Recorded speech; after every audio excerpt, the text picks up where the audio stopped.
está com 94 anos, e que quando soube que a gente vai fazer a tradução para o Brasil, ele se dispôs a vir ao Brasil para fazer o lançamento. E assim, aliás, eu conheço uns velhinhos que, na verdade, nos incomodam para usar as casas novas com 94 também, quando começa a dizer que ele vai fazer, tem projeto nos próximos 10 anos, você vai tentar realizar. Mas são figuras, esse cara que criou essa teoria do colonialismo interno que eu falei, que eu comentei, são figuras impressionantes. Mas esse livro, Marx Tardio, que praticamente são textos que os marxistas não citam. Por exemplo, o texto é em torno de uma carta que Marx escreveu respondendo que Marx tinha uma influência, uma liderança intelectual que chegava à Rússia, isso em pleno século XIX, o que era ter uma liderança intelectual na Rússia? Não tinha telefone, né? E essa Vera Zazulич, que era uma militante, uma ativista russa, pede a ele uma opinião a respeito das chamadas comunidades camponesas russas. A Rússia tinha uma situação muito especial, que era uma comunidade chamada Mir, que são unidades comunitárias e ao mesmo tempo com propriedades de unidades familiares, um híbrido de propriedade comunitária. Isso a Rússia era plena. E ela pergunta qual o destino daquilo, na medida que o capitalismo pressionava, e ao mesmo tempo o que um revolucionário vai fazer com aquilo se aquilo não era proletariado. E o Marx responde a ela, dizendo que aquilo estava mais perto do comunismo do que nós podíamos imaginar. Simplesmente, ela, como era uma revolucionária e marxista, não publica a carta do Marx. A carta ficou 40 anos dentro de uma gaveta, até que um russo descobriu e publica essa carta, e inclusive 4 versões da carta que descobrem os manuscritos. Aí tem um componente, né, que eu acho que sobretudo os marxistas terão que responder por que isso acontece com tanta frequência. Esse dogmatismo, essa quase que policial de mundo, que silencia o que pensa diferente entre os marxistas. E falar que está fora. Não vou falar da burguesia, se você quer não acabar com o capitalismo, de alguma forma a burguesia vai sofrer, vai perder os meios de produção no mínimo. Mas o que se faz com o diferente? De todo o comitê central que fez a Revolução Russa, só não morreu de morte natural o Stalin. Todos os outros morreram assassinados pelo regime. Alguma coisa está fora da ordem e a gente precisa analisar. Isso não significa em nenhum momento, isso que eu falei aqui, insisto, a leitura que o Marx nos oferece do capitalismo é primorosa. Mas o próprio Marx diz que o que ele falou do Capital, e ele fala no prefácio, uma segunda edição em francês do Capital, que aquilo era válido para a Europa, não tem que generalizar o que ele falou. Ele mesmo, que foi tão evolucionista, nega o evolucionismo. Ao final da vida, ele diz que não é marxista.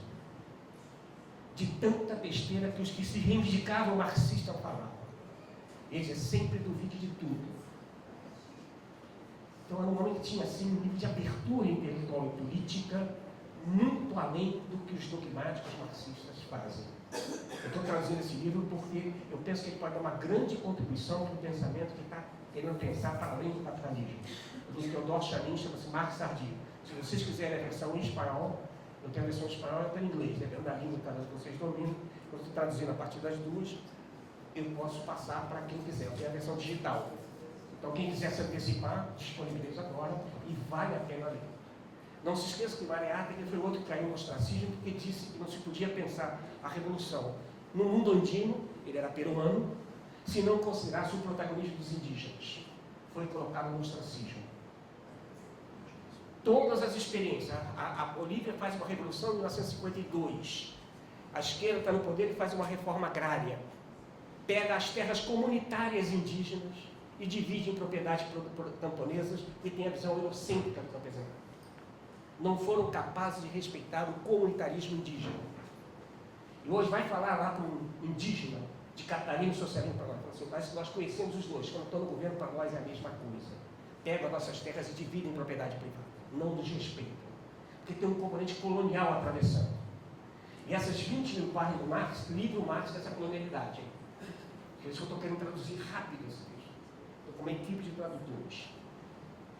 Vai fazer algum seminário com a equipe inteira para produzir um prólogo de maneira coletiva. Ou seja, o modo de produção do livro já é um modo de produção da sociedade que a gente quer inventar no futuro. Já produzir de maneira comunitária. Então, minha relação com o marxismo tem essa riqueza. Não estou negando em nenhum momento, mas quem quiser entender esse monstro chamado capitalismo perde muito. Inclusive, quem acusa o Marx de reduzir o mundo ao econômico, não se esqueça que o subtítulo do Capital é Contribuição à Crítica da Economia Política, não é um livro de economia. Marx faz uma crítica da economia, porque ele via que estava se constituindo uma sociedade, no seu cotidiano, que transformava tudo em economia. Então, se você quiser criticar a sociedade, tem que criticar a economia, para construir a sociedade em outras bases. E não seja economia. Mas a esquerda quer acabar com o modo de produção. Vou repetir, produção capitalista para criar um modo de produção superior. Continua prisioneiro da produção. Ou seja, por isso que eu insisto na palavra, é um outro horizonte de sentido para a vida que a gente tem que inventar. Que a gente vai ter que produzir, mas a sociedade do futuro não pode estar se organizando em torno da produção. Toda sociedade tem que inventar um modo de produzir. Mas só a sociedade capitalista coloca a produção econômica como centro da vida. É a alienação que o Marx acreditava. Então, nesse sentido, o Marx faz um esforço maior, sua visão da própria ciência, né? A ideia do socialismo científico, acabar com o socialismo utópico. O Marx viveu no século XIX e ninguém conseguia escapar do positivismo no século XIX. Essa visão de não entender que a ciência que os europeus inventaram é um modo de produção de conhecimento, não é o modo de produção de conhecimento. É um modo de produção de conhecimento. Se a gente aceitar isso e romper com essa colonialidade que desqualifica outras formas de conhecimento. Hoje existe em curso um diálogo intenso de agrônomos, técnicos, agrícolas, trabalhando com agroecologia. E um dos pressupostos é sempre dialogar com o campesinato, com os índios, e tentar ver, por exemplo, fazer agora participar de um encontro com mais de 200 povos indígenas, convidados por eles, para fazer uma avaliação da Amazônia. Em todo momento eu pedi, pessoal, a Amazônia tem gente habitando há 12 mil anos. Há 12 mil anos a Amazônia era coberta de cerrado, de savana, e já tinha gente. Foi a mudança climática dos 12 mil anos para cá que fez com que a Amazônia passasse a ter vegetação de bosque para a gente ter essa floresta densa. E já tinha gente dentro. Mas nós, cientistas e professores, temos a mentalidade como se estivéssemos lendo o Gênesis da Bíblia. Deus foi criando primeiro as plantas, os animais, e no último dia pegamos o homem.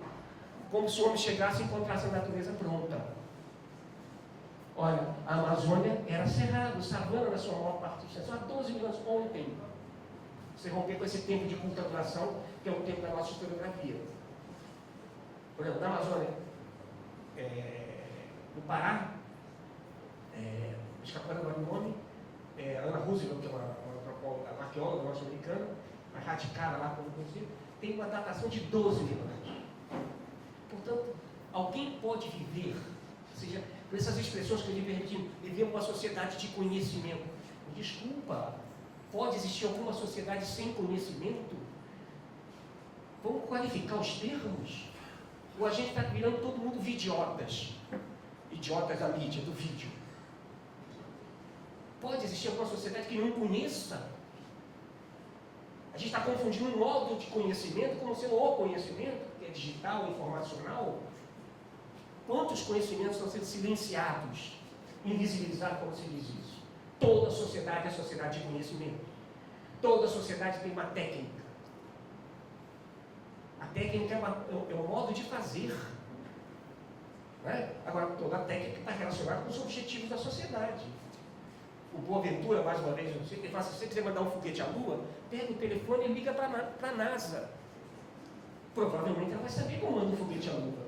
Não conheço nenhum índio que se propôs fazer isso. Portanto, ele não poderia dizer nada sobre mandar um foguete à Lua. Agora, se quiser salvar a Amazônia, pelo amor de Deus, baixa a bola e conversa com os índios. Isso é conhecimento adequado. É a gente não hierarquizar. Esse é o problema que vem junto com o conhecimento científico. Uma visão colonial de um conhecimento superior. Esse é o problema. Se você abdica desse problema, é um modo de conhecimento. Né? Com as suas contradições. Como você falou do liberal positivismo que marca. Então, não estou jogando fora. Eu falo, a crítica ao eurocentrismo não é a crítica ao conhecimento produzido pelos europeus. É a tentativa de você criar qualquer centrismo, que pode ser também a crítica ao andinocentrismo. Ou o africanocentrismo. Continua pensando que tem no centro. Né? É aquela ideia de que vai ter um conhecimento que vai ser universal. Ou seja, quando eu vi que os alemães estavam querendo traduzir a obra do Guimarães Rosa, tu imagina traduzir o Grande Sertão Veredas para o alemão. Deu um livro entre ele e o tradutor. Um livro belíssimo, está publicado em português. Que é aquele detalhismo que o Guimarães foi um cara que criou uma gramática linguística de acordo com a gramática do campesinato dos Gerais. Ele não repete, ele criou naquela mesma gramática. Ele não repete o que falou o caboclo, lá o Manelzão. Ele aprendeu aquela gramática. Então a gramática que todos nós temos enorme dificuldade de entender. Eu só fui entender quando eu comecei a conversar com gerazeiros. Aí agora eu entendo Guimarães. Não porque ele falasse as mesmas palavras, mas porque era uma outra gramática. Tu imagina passar isso para o alemão. Quando vi que o alemão estava querendo entender Guimarães, eu entendi que os gerazeiros de Minas Gerais eram universais. Foi traduzido para o russo, foi traduzido para o chinês. Então existe uma universalidade a partir de cada lugar. Então é de pluriversalidade que a gente vai ter que começar a falar, não de universalidade. Né? Isso me parece que essas questões que vão quebrando um pouco a ideia. É preciso articular isso. É claro que é preciso articular essas lutas locais. Essa ideia que vai ter um modelo para articular tudo, talvez seja uma visão que a gente está muito prisioneiro, né? E que a gente tem que criticar porque tem um sistema que é global e perverso que a gente precisa atacar. Né? Então eles têm essa tensão. Agora, me parece que não é um modelo que vai ser construído. Já tem que começar a trabalhar com a ideia da diversidade de experiências. E aceitar um pouco mais isso. E romper com a ideia de que a união faz a força. Não sei se vocês sabem, esse é o símbolo do fascismo.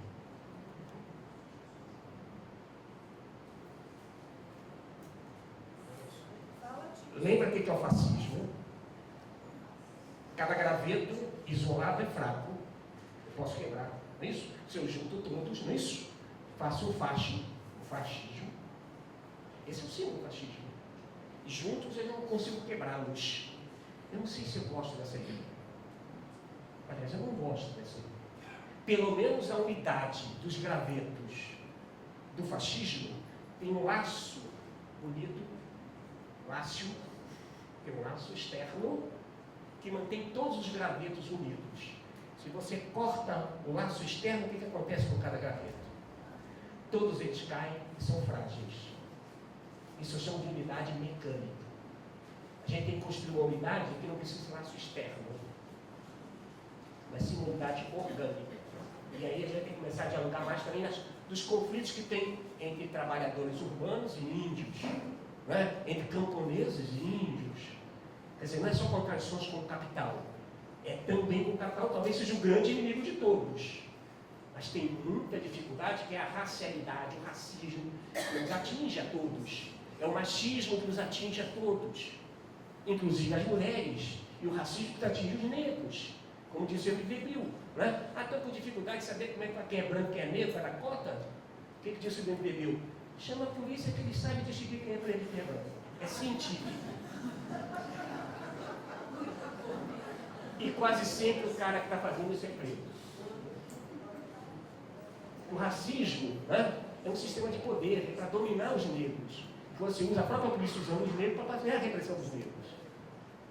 Né? Quando acaba o Milton Santos, uma figura tão belíssima para nós, geógrafo, né? O velho, o negão lá, que foi meu amigo, foi uma figura que eu partilhei, embora tivesse diferenças, mas ele não vai respeitar a contribuição do Milton. Né? O Milton foi criado por uma família de professores baianos, negros, né? Ele era um negro. Ele dizia que a mãe dele e a família dele não queria que ele jogasse capoeira para não se misturar com os pretos pobres. O Milton, em toda a sua obra, não tem nenhum depoimento, nada sobre o racismo. Agora, tem declarações dele lindíssimas sobre o racismo, sempre quando provocado por jornalista. Ele mostrava que ele tinha conhecimento do problema. Eu estou falando isso porque eu tenho um aluno que estuda exatamente a obra do Milton e fala assim: toda vez que o Milton fez uma crítica maravilhosa ao racismo, nunca foi em texto científico. Foi sempre falando com o cidadão na entrevista. Que mostra que ele tinha, de acordo provocado, respondia, mas na obra dele estava tão colonizado que ao mesmo tempo não foi capaz de introduzir na obra dele. Você mostra a complexidade do fenômeno que acaba. Isso está em Francis Fanon, esse livro. Depois ele vai ter Negros de Almas Brancas, é outro livro dele. Né? Tem que ler Fanon. vai fazer uma crítica do sistema mundial capitalista a partir da condição do corpo negro. Ele era da Martinica e foi trabalhar, como a Martinica era colônia francesa, e como ele era psiquiatra, médico psiquiatra, foi para a Argélia e viu a loucura do que é a França por dentro do hospital psiquiátrico que torturava, matava as pessoas. Ele vai com uma obra belíssima que desconstrói o teu colonialismo a partir da psique do colonizado, porque ele era psiquiatra. Uma crítica lindíssima. França Fanon, Os Condenados da Terra. Não não nada para minha presença aqui que vocês veem esse livro. Né? Então não estou jogando fora o marxismo, mas estou trazendo todas essas questões que eu estou colocando para vocês aqui. Né? Há um livro, tem um título extremamente provocativo, chamado Contrato Natural. Michel Serres, Serres com S. Serres. E ele começa o livro com uma pintura que vocês podem baixar na internet, uma pintura de Goya. Goya era um pintor espanhol maravilhoso, né, que viveu exatamente ali na virada do século XVIII para o século XIX. E capta todas as contradições do mundo moderno surgindo de uma maneira maravilhosa. Esse quadro são dois lutadores de esgrima, né, que estão sobre um pântano.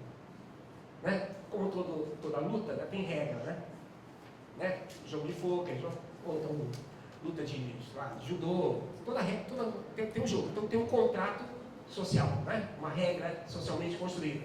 Só que eles se movem para lá e se movem para cá sobre um pântano. Quanto mais eles se movem, mais eles afundam. Isso seria talvez a tensão capitalismo e socialismo, ambos ignorando os que estão sobre o pântano. Não incorporam a natureza como uma dimensão que deve ser considerada na análise. Por aí eu acho que eu te ajudo aí um pouco, vale a pena ler o livro seu. Contrato natural, né, que ele chama a atenção para essa relação, que em função da visão antropocêntrica, que eu conheço de amigos meus, mas o homem é o centro, porque essa visão vocês confundem duas coisas, para ajudar um pouco a superar. Confunde ser humanista, que é a sua capacidade, seu sentimento de ser solidário com o sofrimento alheio, né, do outro que sofre, né, eu sou solidário, sou humanista. Não confunda humanismo com antropocentrismo, são duas coisas completamente distintas. Né? Até porque o homem, né, eu sempre chamo a atenção, o homem é um ser vivo, né, animal. Como todo ser vivo, tem poros, buracos, né, para ver, para comer, trepar, assim, enfim, tudo por poros. O que isso está indicando do ponto de vista pedagógico, filosófico? Que todo ser vivo é limitado e ao mesmo tempo tem que ser aberto, porque ele é incompleto. A incompletude constitui todo ser vivo. Eu preciso da água, já entrando no tema da água, né? Ou seja, a água não é alguma coisa simplesmente como a gente mostra nos nossos alunos, não é isso? Está lá o mar, né? O lago, a insolação, a nuvenzinha, não é isso? Depois chove, o ciclo da água é uma coisa externa. E quando eu faço xixi, não é água? Meu prato de comida não foi feito com água? A comida não foi feita com água? A agricultura não foi feita com água? Então não tem desequilíbrio hídrico. Tem um modo como a sociedade está se relacionando com a chamada água. Mas a água não é externa a nós.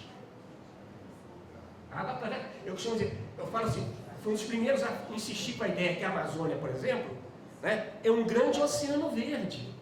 Agora fico muito feliz, eu falei isso há 30 anos atrás. Eu dizia que a chuva de São Paulo dependia da chuva da Amazônia, da chuva produzida na Amazônia, que é a evapotranspiração. Falei que na verdade tem 4 estados da matéria água. Uns 3 que vocês sabem, que o maluco aqui, que não é biólogo, nem físico, nem químico, inventou. Não é? Tem o estado líquido, sólido e gasoso. Não é? Tem o estado vivo da água. Implica estar dentro dos corpos vivos, que não é nem líquido, nem sólido, nem gasoso. É dentro do metabolismo das moléculas do ser vivo. A Amazônia, ela na verdade é o quê? A água é estado vivo, vegetação, bioma, riqueza. É provocação para os biólogos, os químicos, físicos. Não vi ninguém, já escrevi isso, ninguém contestou. Então, porque não leu, né? Ou então a melhor coisa que a gente faz é você incomoda tanto que a melhor coisa é não tentar responder. Porque eles fazem muito isso com qualquer pensamento crítico, não responde. Aí você cai no esquecimento. Né? Então, essa dificuldade que a gente tem sempre pensando natureza de um lado, homem de outro lado. Né? E eu costumo dizer, tem um ditado popular, quando você junta Maturana e Varela, os dois belíssimos biólogos chilenos. Né? Quando você estuda com Paulo Freire, quer dizer, ou então você ouve um ditado popular, isso que eu acabei de falar, todo ser vivo tem abertura, de ser simpático, dos zapatistas, que eu vou visitar agora, convidado por eles, te conquista uma terra e estabelece imediatamente autogoverno, com o máximo de horizontalidade, né, de radicalização democrática, já estão lá há muitos anos, agora 20 anos que eles têm um espaço muito grande no sul do México. Não é? E todo o tempo, essa coisa da autonomia, mas não existe autonomia absoluta.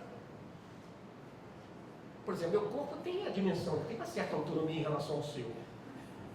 Mas a autonomia pressupõe diálogo, a água, a comida, o ferro, né, que eu vou comer sob uma forma de feijão.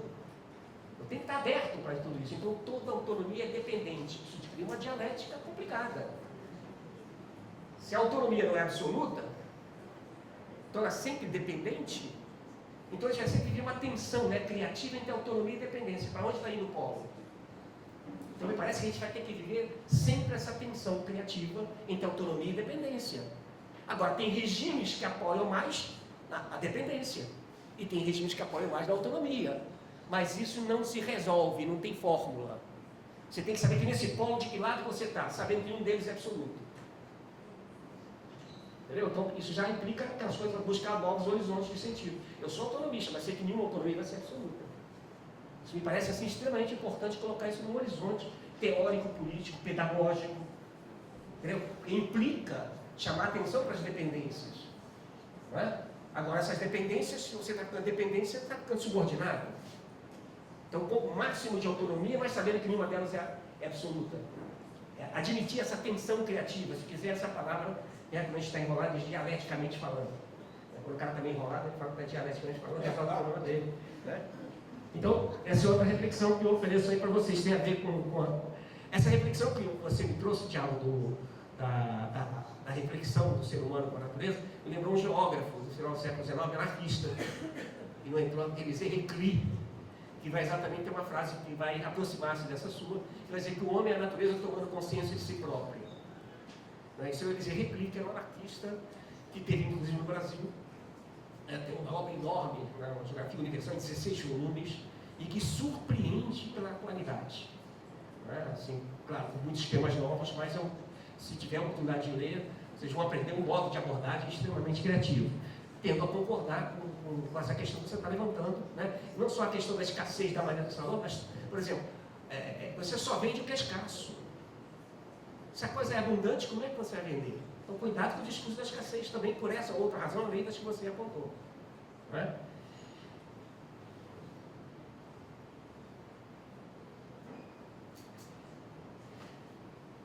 Fora, essa coisa sempre me parece essa coisa complicada da gente falar das práticas cotidianas, né? Que essas práticas onde nós tocamos a nossa vida na sua mundanidade. Né? Isso me parece o meu tema assim, de reflexão que eu provoco todos os meus colegas, meus alunos da universidade, é exatamente como você. Né? A gente sempre vai viver em algum lugar. Né? Então eu não consigo pensar numa sociedade que seja emancipatória que as pessoas não possam contribuir para o seu destino a partir de onde elas vivem. Eu penso que esse é um dos principais dilemas das experiências socialistas. Né? A centralização excessiva. Eu tenho dito que a maior crítica que se pode fazer à União Soviética não veio nem dos anarquistas, nem dos liberais. Quando a Revolução Russa se fez, a palavra de ordem que o Lenin lançou naquele momento foi todo o poder aos soviets. Para quem não sabe, soviet russo é conselho popular, conselho de rua, conselho de paz, ou seja, lugares onde as pessoas começaram a organizar a vida porque a Rússia estava em caos. Quando o Lenin volta do exílio e percebe esse caos, ele percebeu que tinha uma estrutura de poder real na sociedade já se fazendo, eram os chamados soviets. E ele fala, todo o poder aos soviets. Ou seja, ele reconhece o poder de fato já existente, criado não pelos bolcheviques, mas pelas experiências populares. Olha só, que sacada, que inteligência dele. O Lane era muito disso, era um teórico de conjuntura, por isso que é muito difícil as pessoas tentarem saber qual é a teoria do Lane. Ele tinha sempre essa capacidade de interpretar as situações e sempre apontar na perspectiva emancipatória. Uma coisa interessante do Lane. O que acontece em 1989 e logo depois de 91 com a queda da União Soviética? O regime cai e não tinha um soviet para defender. Essa é a maior crítica. Veio os liberais, nem de ninguém. Como é que tem um regime político que se constitui a partir do poder dos soviets e 80 anos depois cai e não tem um soviet para defender? Essa é a crítica mais cruel. Aí aponta para as questões que você está falando. Não é? Ou seja, como a gente pode articular, não é, as lutas a partir de onde a gente está, os lugares. Não é? Marx vai dizer a mesma coisa da Comuna de Paris. Quer dizer que a Comuna era a França deveria se constituir como uma espécie de confederação de comunas. Mas a comuna, o lugar onde se vive, é que devia ser o foco do poder. A esquerda tem uma visão centralista e estatocrática. Então, me parece, é como fazer uma articulação dos locais, a partir dos locais, que seja supralocal e que não esvazie o local. Esse é o tema que eu considero. Eu escrevi um texto sobre isso em 2001. De lá para cá já escrevi os outros 20 ou 30 textos tentando responder essa pergunta e considerar até hoje não respondida. Mas como dizia o marxista americano chamado Paul Baran, né, é preferível discutir, mesmo equivocadamente, a questão correta, do que discutir corretamente a questão equivocada. Não é? Então eu acho que posso até não ter a resposta correta para a questão que estou levantando, mas parece que a pergunta é correta. Eu acho que é a busca da gente constituir estruturas que sejam radicalmente democráticas, não ter medo dessa palavra.